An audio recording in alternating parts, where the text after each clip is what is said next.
পরি যান। পর্ব ৫১। পরি দ্রুত পায়ে জুম্মানের কাছে গেল। এসব মারামারি দেখলে ভয় পায় জুম্মান, আর সেই ছেলেটাকে দিয়েই খারাপ কাজ করাতে চায়, এটা ভেবে আরও রাগ হচ্ছে পরির। রূপালী দা হাতে বেঁচে যাওয়া রক্ষীর দিকে এগোয়।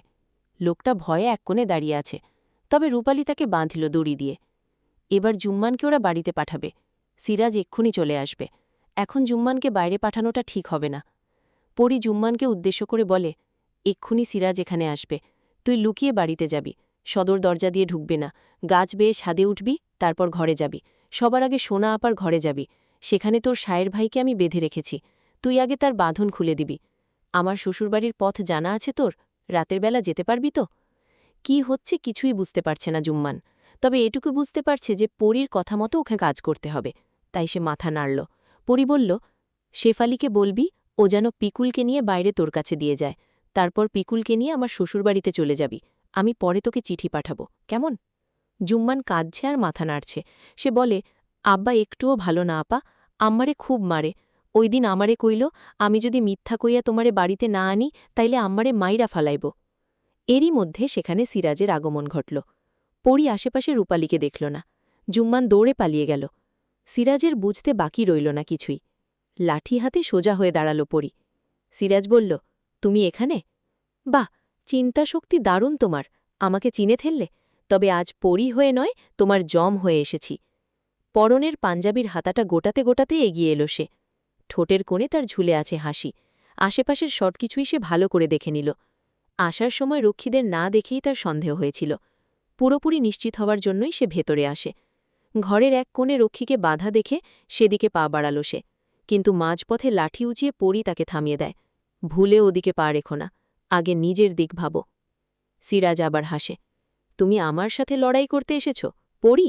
এটা হাস্যকর পরি, বাঁচতে চাও তো ফিরে যাও, এই মুহূর্তে তোমাকে মারার কোনো ইচ্ছা নেই আমার, তোমাকে ধীরে সুস্থে মারব, যাও ফিরে যাও। নিজের কথা শেষ করে সিরাজ আবারও সামনে এগিয়ে চলল, কিন্তু এবার সে প্রতিহত হল পরীর লাঠি দ্বারা। সিরাজের পিঠে জোরে আঘাত করেছে পরি। রাগান্বিত হয়ে ঘুরে দাঁড়াল সিরাজ, মুখে বিশ্রী ভাষা তুলে এগিয়ে গেল পরীর দিকে। সিরাজের সাথে হাতাহাতি শুরু হল পরীর। সিরাজ খালি হাতে আর পরি লাঠি হাতে। সিরাজ বুঝে গেল এভাবে খালি হাতে পরীর সাথে লড়াই করা যাবে না, তাই সে ফাঁক বুঝে কক্ষ ত্যাগ করে দৌড়ে গেল অন্য একটা কক্ষে, যেখানে ধারালো অস্ত্র রাখা আছে। পরি নিজেও ছুটছে সিরাজের পিছু পিছু। সিরাজ দৌড়ে একটা ঘরে ঢোকে। তার জানামতে এই ঘরে অস্ত্র আছে, এবং সে পেয়েও গেল। পরীকে উদ্দেশ্য করে বলল, এখনও সময় আছে পরি, তুমি চলে যাও, না হলে কঠিন মৃত্যু দেব আমি তোমায়। কিন্তু তুমি ভুল সিরাজ, আজ সে মৃত্যু আমি তোমাকে দেব। আমি জানি মৃত্যুর দুয়ারের কাছে আমি পৌঁছে গেছি, আমি ভয় পাই না মৃত্যুকে। সিরাজ বুঝল আজ লড়াই করতেই হবে তাকে, তাই সে এগিয়ে এসে অস্ত্র চালায় পরির উপর। পরি নিজেকে রক্ষা করে, ঘুরে গিয়ে আরেকটা অস্ত্র হাতে নেয়। কিছুক্ষণ দুজনে অস্ত্রযুদ্ধ করার পর দুজনেই একটু একটু জখম হয়। একটা সময় পরির হাতের অস্ত্রখানা ছিটকে দূরে পড়ে গেল। একজন পুরুষের সাথে তো পেরে ওঠা সম্ভব নয়, সেখানে সিরাজ শক্তিশালী পুরুষের মধ্যে একজন। তার মধ্যে রূপালী এখনও আসছে না। পরি তাও থামে না। কক্ষের দেয়ালের সাথে মশাল ঝোলানো ছিল, তাতে আগুন জ্বলছে।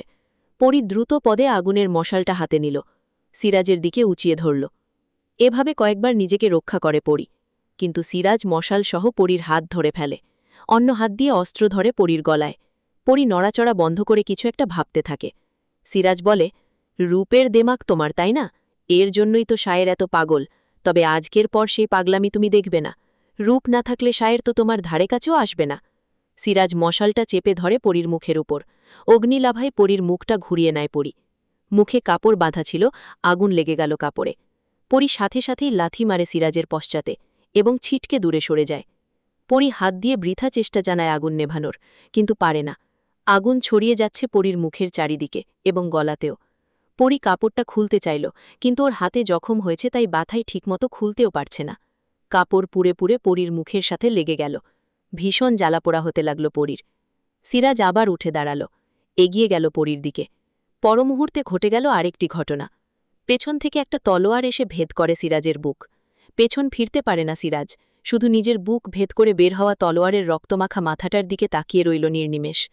রক্তের স্রোত বইতে লাগল সিরাজের বুক থেকে। রূপালী এক টানে বের করে নিল তলোয়ারখানা, তারপর দ্বিতীয়বারের মতো আবারও একই স্থানে আঘাত করে। সিরাজ আর শরীরের ভর ধরে রাখতে পারে না, লুটিয়ে পড়ে মেঝেতে। রূপালীকে দেখে ওর চোখজোড়া শান্ত হয়ে যায়। মুখের কাপড়টা সরিয়ে দাঁড়িয়েছে সে।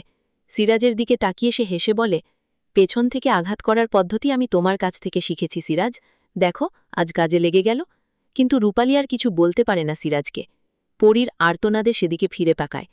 আগুন পরীর শরীরে একটু একটু করে ছড়াচ্ছে। রূপালী দৌড়ে পরীর কাছে গেল। নিজের মাথায় বাঁধা কাপড়টা খুলে সেটা দিয়ে চেপে ধরে পরীর মুখ। ঠিক তখনই শায়েরের আগমন ঘটে সেখানে।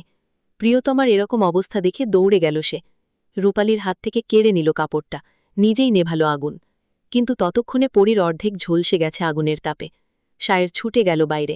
খানিক বাদে মাটির কলস ভর্তি পানি এনে ঢেলে দিল পরীর মুখে। মুখটা জ্বলছে খুব। পরী শক্ত মুখে বসে আছে। এখন মুখ দিয়ে শব্দ বেরোচ্ছে না ওর। ইতিমধ্যে বাইরে হইচই শোনা যাচ্ছে। শায়ের আতঙ্কিত হয়ে বলল, সবাই চলে এসেছে, এখান থেকে পালাতে হবে, চলুন তাড়াতাড়ি। পরী উঠতে পারল না।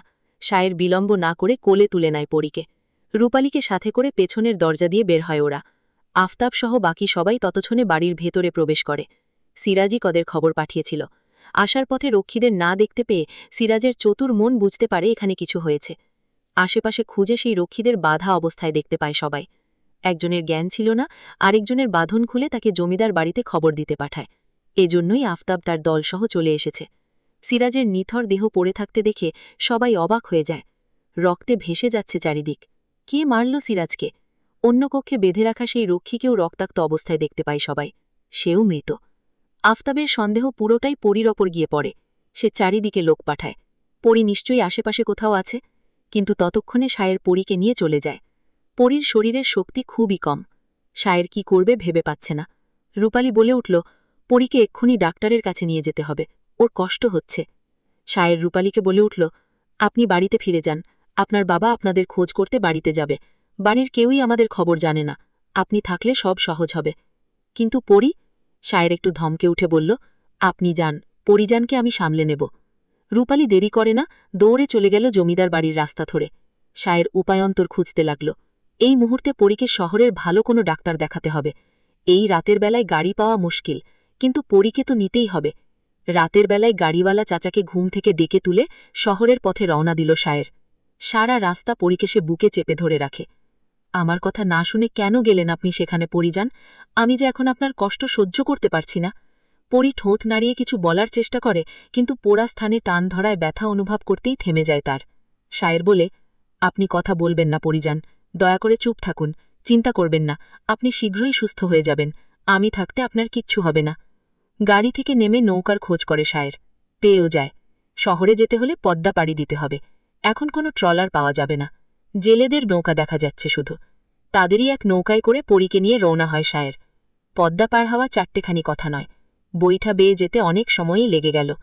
এত রাতে তো আর কোনো ডাক্তারের দোকান খোলা থাকবে না। সরকারি হাসপাতালগুলোও মনে হয় বন্ধ হয়ে গেছে। এই মুহূর্তে শায়ের নিজেকে ভীষণ অসহায় লাগছে। এমন পরিস্থিতির সম্মুখীন সে কখনোই হয়নি। একটা হাসপাতালের সামনে গিয়ে সেটা খোলা পেল। অবশেষে স্বস্তির নিঃশ্বাস ফেলল সে। দুজন মহিলা ডাক্তার পরীর চিকিৎসা শুরু করে। আর শায়ের চিন্তিত হয়ে বাইরে বসে থাকে। ঘেমে একাকার হয়ে গেছে শায়ের। এই মধ্যরাতে এত কিছুর সাথে যুদ্ধ করে এত দূর এসেছে সে। তবুও শায়ের পরীকে বাঁচাতে পেরেছে, এটাই অনেক তার কাছে। তার করা পাপের শাস্তি পরী পাচ্ছে। এজন্য শায়েরের অনেক বেশি কষ্ট হচ্ছে। সিরাজকে জীবিত পেলে শায়ের যে অবস্থা করত সে নিজেও ভাবতে পারছে না। মাথা নিচু করে সে বসে আছে। হঠাৎই চোখের সামনে একজোড়া পা থামতে চোখ তুলে তাকাল শায়ের। মানুষটা তার অতি পরিচিত। যদিও তার সাথে অল্প দিনের জন্য পরিচয় হয়েছিল, তবুও মানুষটা তো পরিচিত। শায়ের দাঁড়িয়ে পড়ল। নাইম বিস্মিত কণ্ঠে বলে উঠল, আপনি এখানে এত রাতে? এতক্ষণ যে শায়ের চোখের জল ফেলছিল তা শায়েরের চোখ দেখেই নাইম বুঝতে পেরেছে। ভেজা ভেজা গলায় শায়ের বলল, পরিজান। বাকি কথা গলাতেই আটকে গেল ওর। তবে নাইম বুঝে নিল তার উল্টো। সে ভেবেছিল পরী বোধহয় মা হতে চলেছে, সেজন্যই শায়ের তাকে হাসপাতালে নিয়ে এসেছে। তো সেদিন নাইমের সাথে আপনার আর পরীর আবার দেখা হয়, কিন্তু আপনি যে বললেন পিকুলকে আপনার বাড়িতে পাঠিয়ে দিয়েছিল পরী, তাহলে পিকুল নাইমের কাছে কিভাবে আসলো? শায়ের এতক্ষণ কথা বলতে বলতে হাঁপিয়ে গিয়েছিল, বিধায় একটু দম নিচ্ছে। হঠাৎই মুস্কানের প্রশ্নে চোখ তুলে তাকায় শায়ের। ঠোঁটজোড়া প্রশস্ত করে হাসে শায়ের। অদ্ভুত লাগে শায়েরের এই হাসি ওর কাছে। মনে হচ্ছে এই চাহনি আর এই হাসি তার পরিচিত, কিন্তু মুস্কান ঠিক মনে করতে পারছে না যে সে এর আগে কোথাও শায়েরকে দেখেছে কিনা। মুস্কানকে চিন্তিত দেখে শায়ের হেসে বলে, এই চিন্তাশক্তি নিয়ে আপনি সাংবাদিক হয়েছেন? আমি তো ভাবতেই পারছি না।